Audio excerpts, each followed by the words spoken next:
الرجيم بسم الله الرحمن الرحيم والضحى والليل إذا سجى ما ودعك ربك وما قلى وللآخرة خير لك من الأولى ولسوف يعطيك ربك فترضى ألم يجدك يتيما فآوى فوجدك ضالا فهدى فوجدك عائلا فأغنى فأما اليتيم فلا تقهر وأما السائل فلا تنهر وأما بنعمة ربك فحدث صدق الله العظيم. Assalamualaikum warahmatullahi wabarakatuh. Halo anak-anakku sekalian. Hari ini Miss Dea akan berkisah tentang Nabi Hud alaihissalam. Apa ada yang sudah pernah mendengar kisahnya? Kalau belum, yuk simak kisah berikut. Nabi Hud alaihissalam adalah nabi keempat yang berasal dari bangsa Arab, tepatnya pada kaum Ad. Sejak kecil, Nabi Hud dikenal memiliki kepribadian yang sangat terpuji. Berkata jujur, amanah, bekerja keras, berbudi pekerti luhur, dan ketika bermain bersama temannya, ia juga sangat ramah.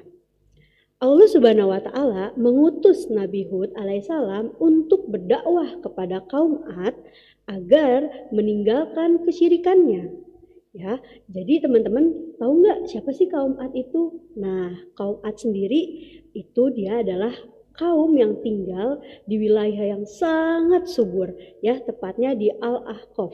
Perawakan dari kaum Ad tersebut memiliki badan yang tinggi, besar, kuat, dan mereka juga diberikan keahlian oleh Allah Subhanahu wa Ta'ala, seperti mereka sangat ahli dalam bercocok tanam, berternak, dan memahat patung.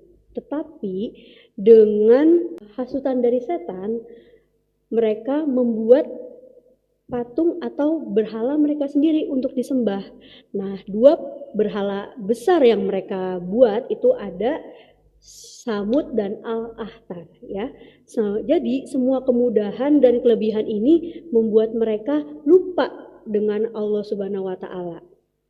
Maka dari itu Allah Subhanahu wa Ta'ala pun mengutus Nabi Hud alaihissalam untuk memperbaiki akhlak mereka agar kaum Ad kembali ke jalan yang benar. Nabi Hud alaihissalam juga menjelaskan bahwa hanya Allah lah yang pantas disembah, serta menganugerahkan segala nikmat hidup, dan Allah, balik lagi, hanya Allah yang pantas disembah. Nabi Hud alaihissalam senantiasa membimbing kaum Ad dengan penuh kesabaran agar mereka kembali ke jalan tauhid dan tidak lagi menyembah berhala. Ya, bahkan Nabi Hud alaihissalam dengan berani berkata, "Wahai kaumku, sembahlah Allah saja, karena hanya Allah lah Tuhan kita." Kaum Ad sekali lagi tidak mau mendengarkan seruan Nabi Hud alaihissalam.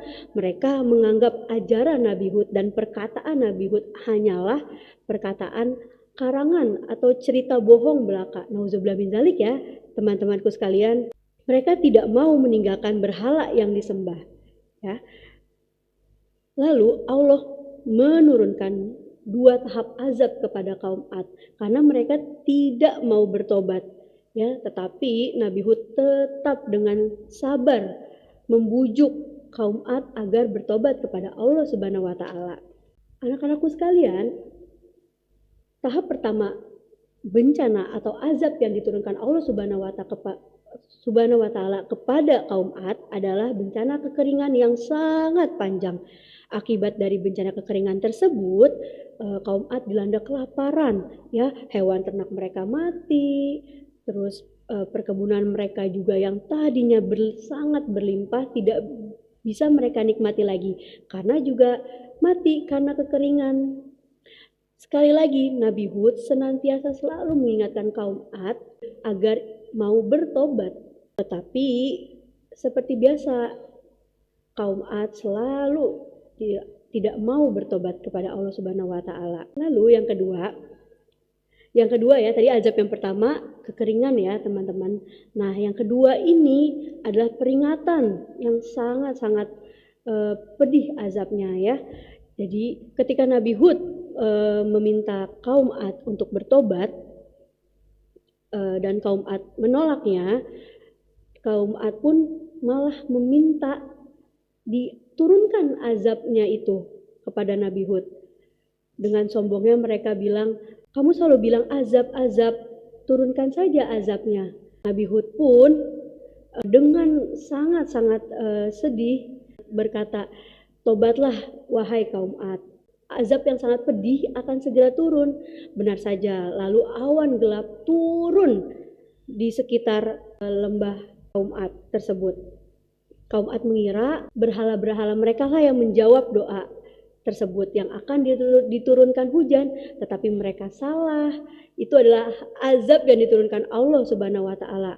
Ya, jadi Nabi Hud itu dan kaumnya disuruh masuk ke dalam rumah agar berlindung di dalam rumah. Tetapi kaum Ad justru merayakan datangnya awan-awan hitam tersebut. Mereka kira hujan pun akan turun dan membuat tanah dan peternakan mereka kembali subur.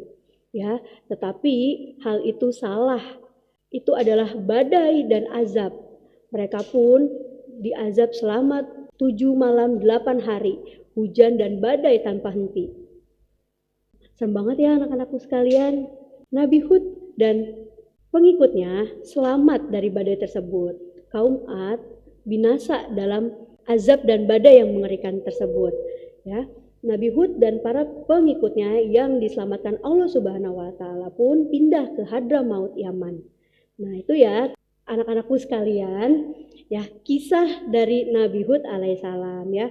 Dan kisah ini mengajarkan bahwasannya kekuatan, kekayaan dan kepandaian tanpa iman hanya akan membawa kita kepada kesombongan yang berujung kehancuran. Nauzubillah min zalik ya teman-teman. Nah, segitu dulu ya kisah Nabi Hud hari ini. Terima kasih. Assalamualaikum. Berdoa siang, tangannya diangkat siang, kepalanya diturunkan siang, berdoa mulai.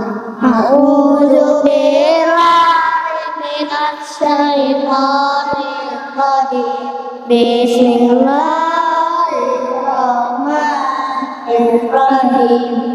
Allahumma lakasumtu wa bika amantu wa ala rizqika aftartu bi rahmatika ya arhamar rahim. Ya Allah, untukmu aku berpuasa, kepadamu aku beriman, dan atas rezekimu aku berpuasa.